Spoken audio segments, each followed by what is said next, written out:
Selamat malam keluargaku.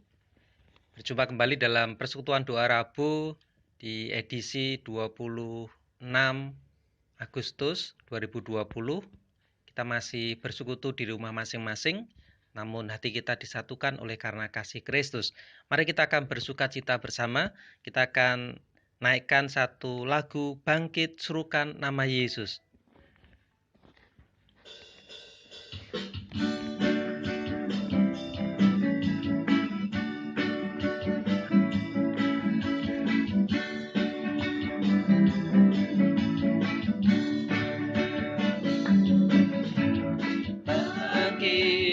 Serukan nama Yesus,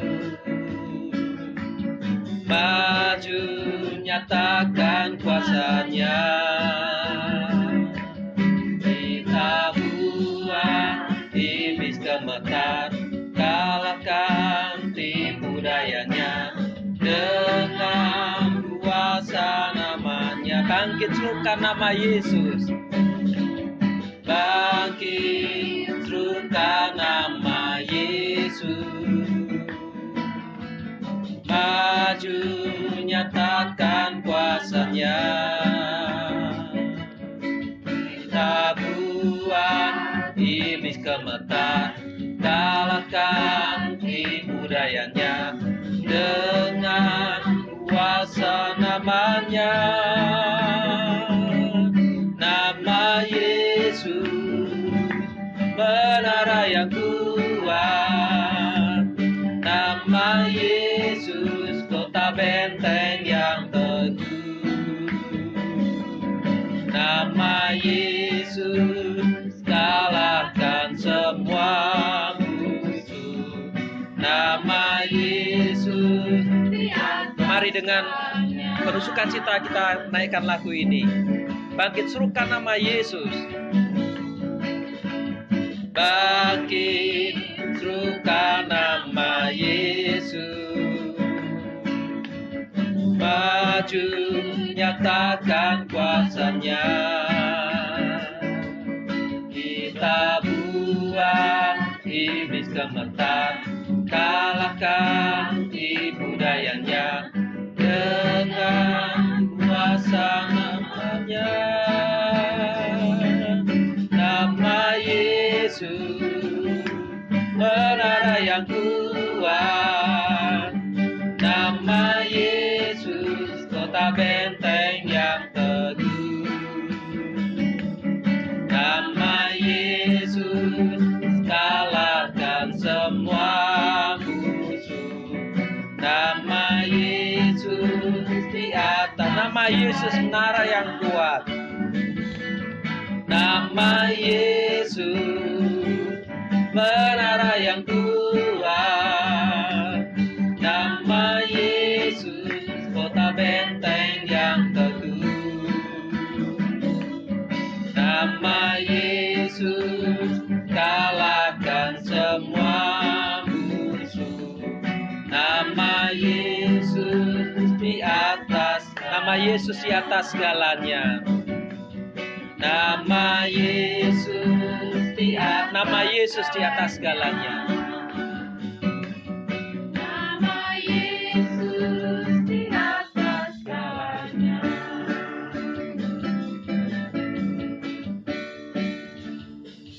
Jadi akan memimpin dalam doa pembukaan. Mari kita berdoa.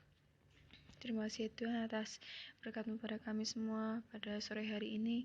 Engkau masih mengizinkan kami untuk bersekutu bersama keluarga dalam doa Rabu. Berkati setiap rangkaian acara doa Rabu ini, kiranya berkenan di hadapan-Mu ya Tuhan. Dalam nama Yesus kami bisa berdoa. Amin. Keluargaku yang dikasih Tuhan, hidup kita sangat dinamis. Ada suka, ada yang tidak suka, ada tertawa, kadang-kala Tuhan izinkan juga menangis. Tetapi dalam keadaan apapun, kita bisa membuktikan bahwa kasih Tuhan tidak pernah berhenti bagi kita. Kasih Tuhan tidak pernah berkesudahan melingkupi kita. Oleh sebab itu, mari kita tetap bersukacita. Kita akan naikkan lagu Kasih Allah Tak Berkesudahan, nomor 29.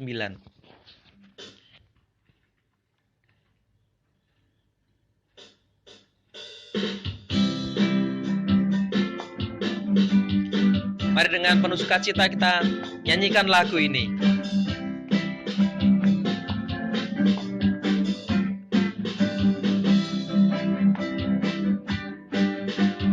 Kasih Allah tak berkesudahan, lalu baru setiap hari, rahmat-Nya pun pernah berhenti seluruh hidupku. Dengan sukacita ku kan menari, dengan sorak-sorai memuji, ku naikkan pujian haleluya. Nyanyi bagi Dia Sang Raja, nyanyi bagi Dia Sang Raja. Kasih Allah tak berkesudahan,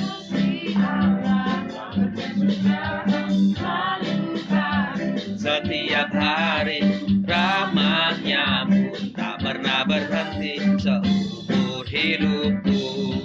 Dengan sukacita ku kan menari, dengan sorak-sorai memuji, ku naikkan pujian haleluya. Nyanyi bagi Dia Sang Raja, nyanyi bagi dengan sorak-sorai memuji, dengan sorak-sorai memuji, ku naikkan pujian haleluya. Nyanyi bagi Dia Sang Raja, nyanyi bagi Dia Sang Raja selamanya.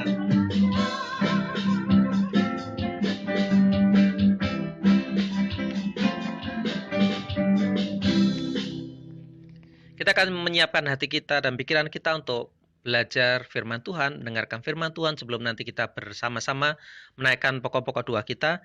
Kita akan menyiapkan dengan satu lagu, Hanya Dekat Kasih-Mu Bapa. Nomor 25 kita akan nyanyikan, Hanya Dekat Kasih-Mu Bapa.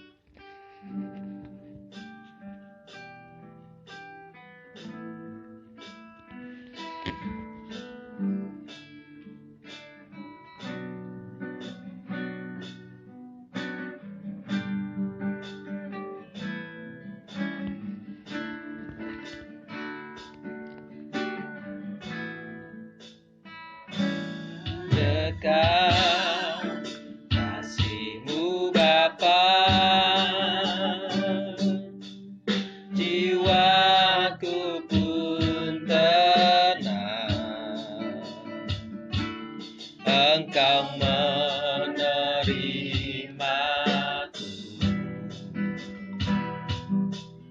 dengan sepenuhnya. Walau dunia melihat rubah, namun Kau memandangku sampai ke kedalaman hatiku. Tuhan, inilah yang ku tahu. Tuhan, inilah yang ku tahu. Kau mengenal hatiku jauh melebihi semua yang terdekat sekalipun. Tuhan, inilah yang ku tahu. Kau menjaga hatiku supaya kehidupan memancar senantiasa. Dari awal akan kita nyanyikan, Hanya Dekat Kasih-Mu Bapa. Kasih-Mu Bapa, jiwaku pun tenang. Engkau menerimaku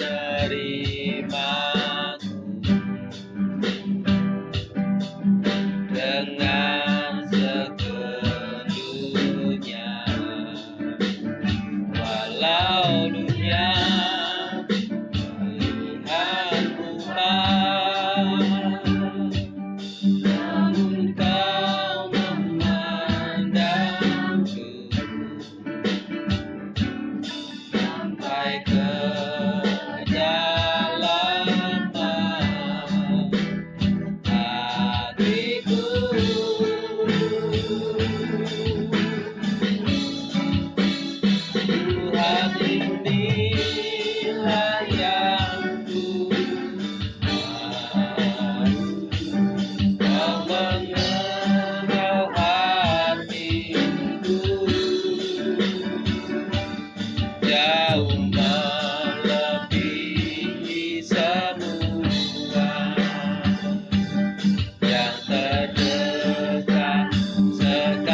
memancar senantiasa.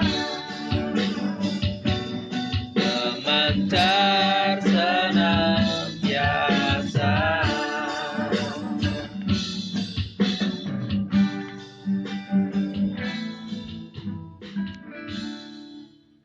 Keluargaku yang dikasihi Tuhan, kalau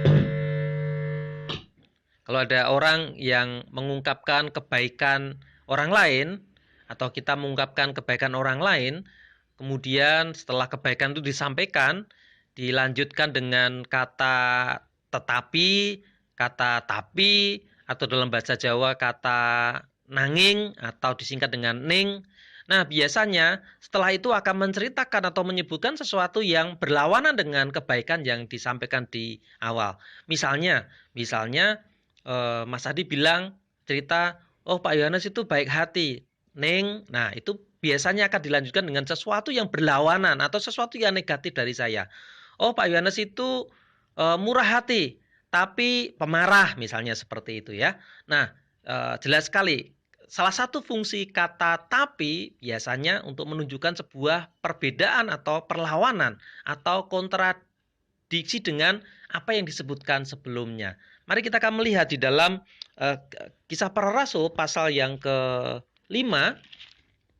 Kisah Para Rasul pasal yang ke-5 ayat yang ke-1, atau sebenarnya itu satu perikop ya, keluargaku, ayat 1 sampai dengan yang ke-11. Tapi saya akan membaca dari ayat 1 sampai dengan yang ke-6. Nanti keluargaku bisa menyimak atau membaca di rumah keseluruhan perikop itu.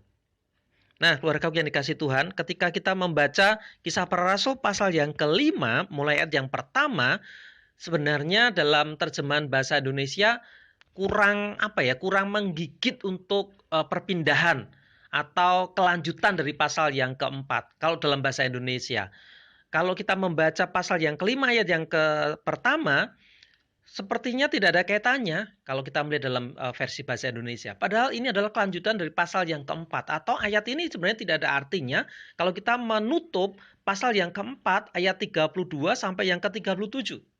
Keluargaku bisa melihat bahwa Kisah Para Rasul pasal yang keempat ayat 32 sampai 37 itu menceritakan bagaimana cara hidup jemaat mula-mula. Bagaimana orang Kristen pada mula-mulanya menjalani kehidupan sehingga mereka belum dikatakan sebagai orang Kristen. Kata sebutan orang Kristen itu orang-orang yang ada di Antioquia.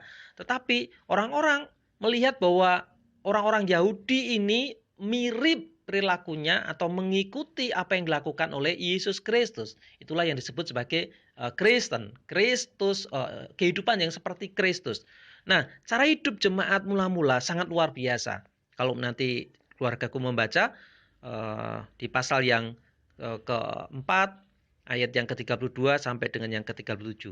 Ayat 37 atau 36. Demikian pula dengan Yusuf yang oleh rasul-rasul disebut Barnabas. Artinya anak penghiburan, seorang Lewi dari Siprus. 37, ia menjual ladang miliknya, lalu membawa uangnya itu dan meletakkannya di depan kaki rasul-rasul. Kehidupan orang Kristen pada mulanya pada waktu itu sangat luar biasa. Mereka sangat saling mengasihi, sangat terikat dengan kasih Kristus, membantu, memperhatikan. Di sini juga mulai muncul teologi pastoral sebenarnya di sini. Konseling pastoral sebenarnya munculnya dari sini. Bagaimana kehidupan mereka merawat kehidupan orang lain. Memperhatikan orang lain, menjadi pendengar orang lain. Bahkan memenuhi kebutuhan orang lain. Sampai ada yang rela menjual hartanya untuk pelayanan. Mempersembahkan untuk Tuhan. Luar biasa kesimpulannya. Nah, masuk di pasal yang ke-5, ceritanya mulai berbeda. Dalam bahasa Indonesia dikatakan, ada seorang lain yang bernama Ananias. Ia beserta istrinya Safira menjual sebidang tanah. Rasanya saya selama menjadi orang Kristen belum pernah, atau saya ingat-ingat saya belum pernah mendengar orang Kristen memberi nama anaknya Ananias atau Safira. Kenapa? Karena Ananias dan Safira muncul hanya di pasal ini dan munculnya juga tidak baik. Sehingga rasanya orang tua Kristen keberatan memberi nama anaknya itu Ananias dan Safira. Seperti keberatan memberi nama anaknya Yudas. Padahal Yudas itu salah satunya adiknya Tuhan Yesus, ada Yudas Iskariot, tetapi ada Yudas yang lainnya yang baik. Tapi rasanya sudah brandnya itu sudah negatif. Ananias dan Safira janganlah gitu ya. Kenapa? Karena matinya mengerikan. Matinya oleh karena hukuman Tuhan secara langsung. Kita sudah tahu ceritanya. Kenapa dihukum Tuhan secara langsung? Nah, dalam bahasa Inggris lebih jelas, lebih tegas. Saya minta tolong tadi Bu Monik menyiapkan di King James versi. Ini permulaan yang sangat jelas. Pasal 4 dan 5 itu terkait dengan satu kata sebagai perbedaan. Ayat 1 saja Bu Monika. But a certain man named Ananias with Sapphira his wife sold a possession. Nah, dalam bahasa Inggris dituliskan King James versi ini dalam bahasa Inggris yang diterjemahkan dari bahasa Yunani atau dari bahasa Latin, diterjemahkan ke dalam bahasa Inggris. Dimulai kata tetapi, akan tetapi, nanging, ning. Setelah menjelaskan pasal yang keempat bagian akhir, kehidupan yang luar biasa, ada namanya Yusuf yang menjual tanahnya untuk pelayanan Tuhan. Lalu pasal yang kelima dikatakan, tetapi, pasti ini kontradiksi, pasti ini berlawanan. Kalau ada orang-orang Kristen yang baik sekali, tetapi ternyata ada juga yang tidak baik, yaitu Ananias dan Safira. Ceritanya sederhana. Mereka juga menjual tanahnya, membawa uangnya kepada rasul-rasul, tapi Alkitab Lukas menuliskan ayat yang kedua, dengan setahu istrinya ia menahan sebagian dari hasil penjualan itu dan sebagian lain dibawa dan diletakkannya di depan kaki rasul-rasul. Yang ditegur oleh Tuhan adalah, ini pelajaran bagi kita, ketidaktulusan di dalam melayani Tuhan. Bukan besar kecilnya apa yang dibawa oleh Ananias dan Safira, tetapi ketulusan itu ada atau tidak. Ketulusan menghasilkan keterbukaan, ketulusan menghasilkan berkat-berkat yang lainnya. Memang tidak diceritakan, tetapi dari kata but ini berarti perbedaan dari perikop sebelumnya.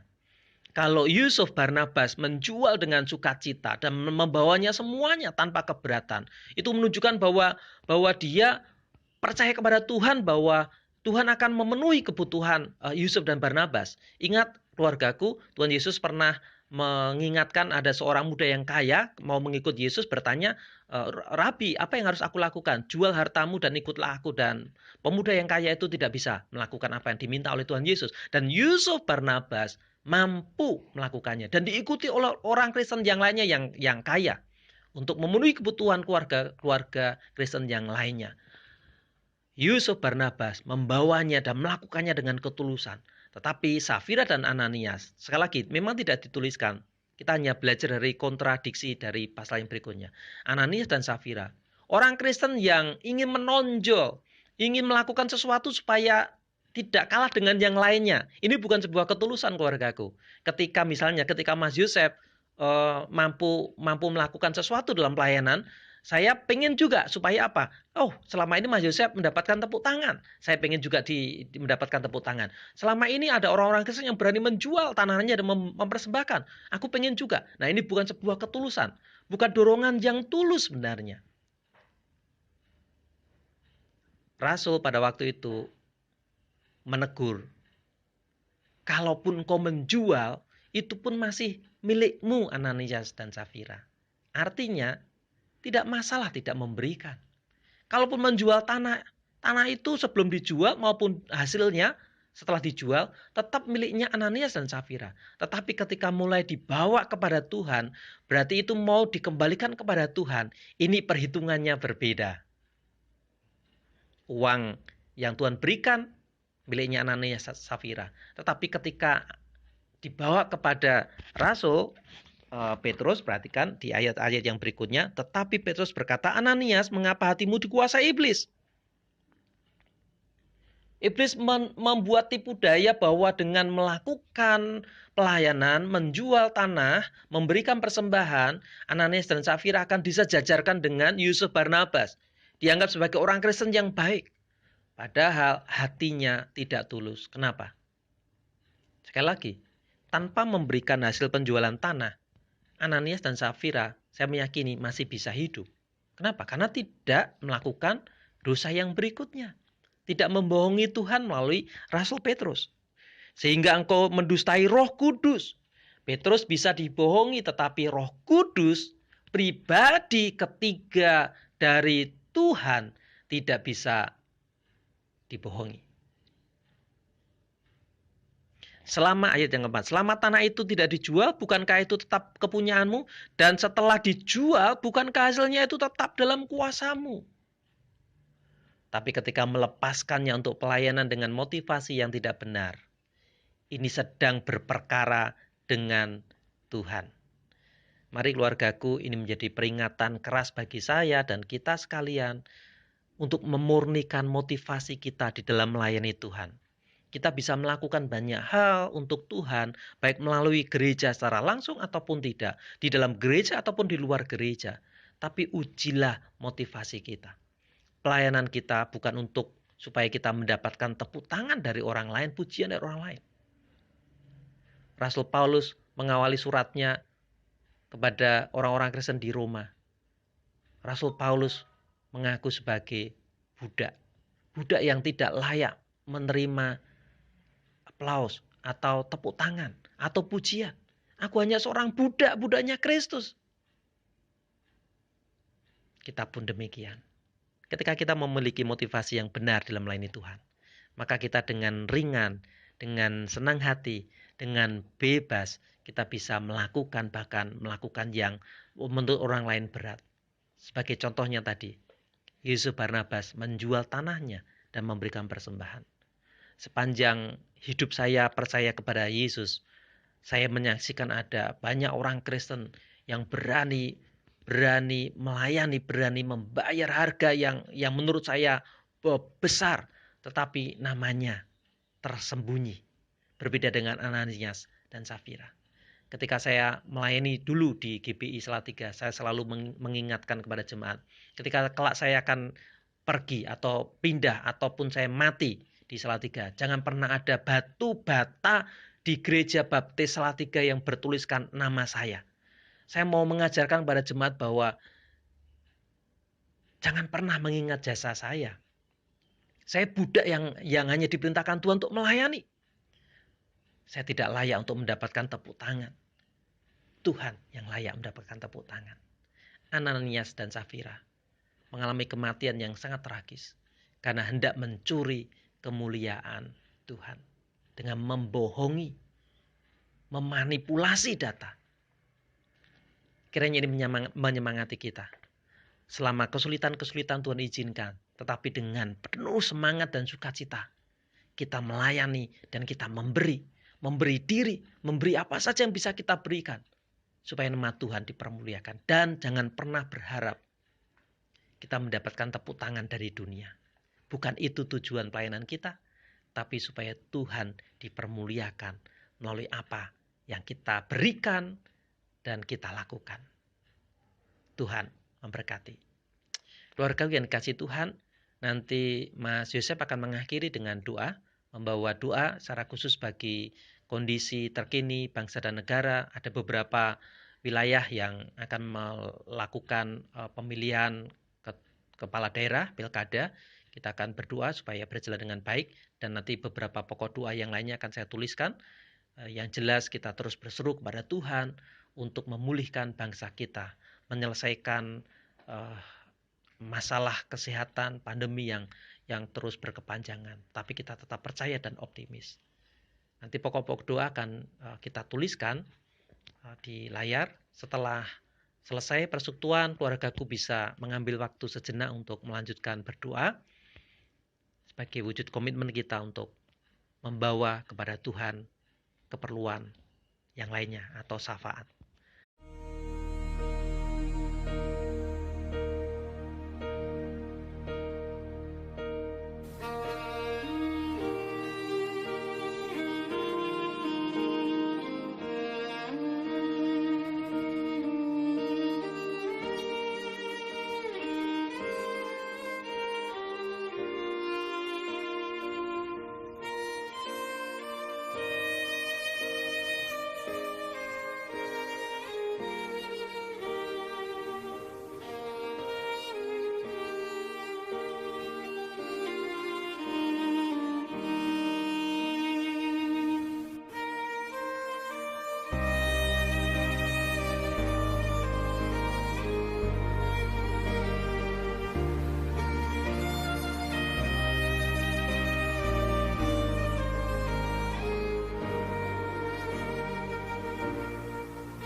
Nah, kita akan menyiapkan diri dengan satu nyanyian. Dalam keadaan apapun kita percaya bahwa Tuhan adalah gembala kita. Gembala yang baik kita sudah pelajari. Gembala yang akan melindungi kita. Gembala yang akan menuntun kita ke padang yang berumput hijau. Gembala yang kadangkala memang menggunakan tongkat ataupun gada untuk mengingatkan, membawa kita ke jalan yang benar. Tetapi Yesus, gembala yang baik, yang akan memberikan kedamaian, yang menyertai kehidupan kita. Nomor 24, Engkau gembala yang baik, kita akan nyanyikan.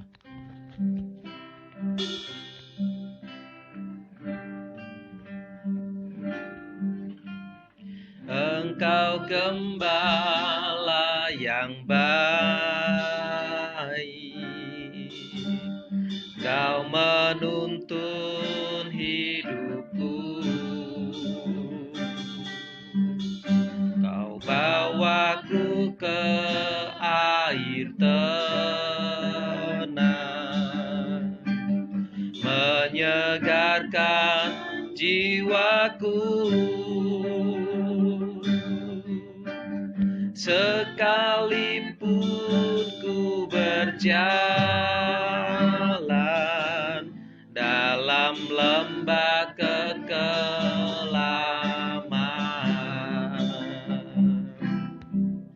tak akan goyah ku melangkah, sebab Engkau besertaku. Engkau gembala yang baik, yang menuntun hidupku.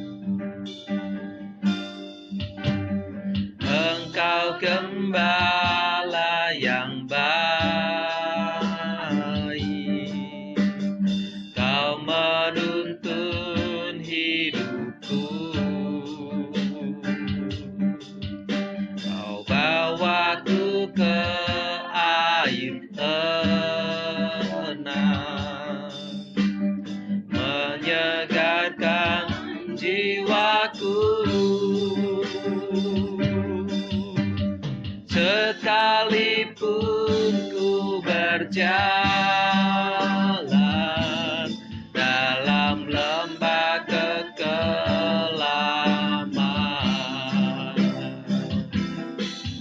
tak akan goyah ku melangkah,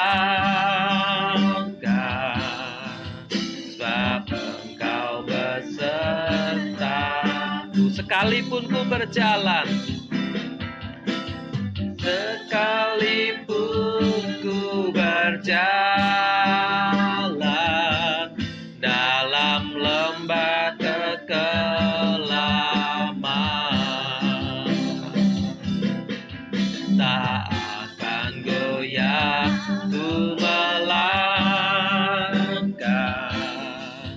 sebab Engkau besertaku.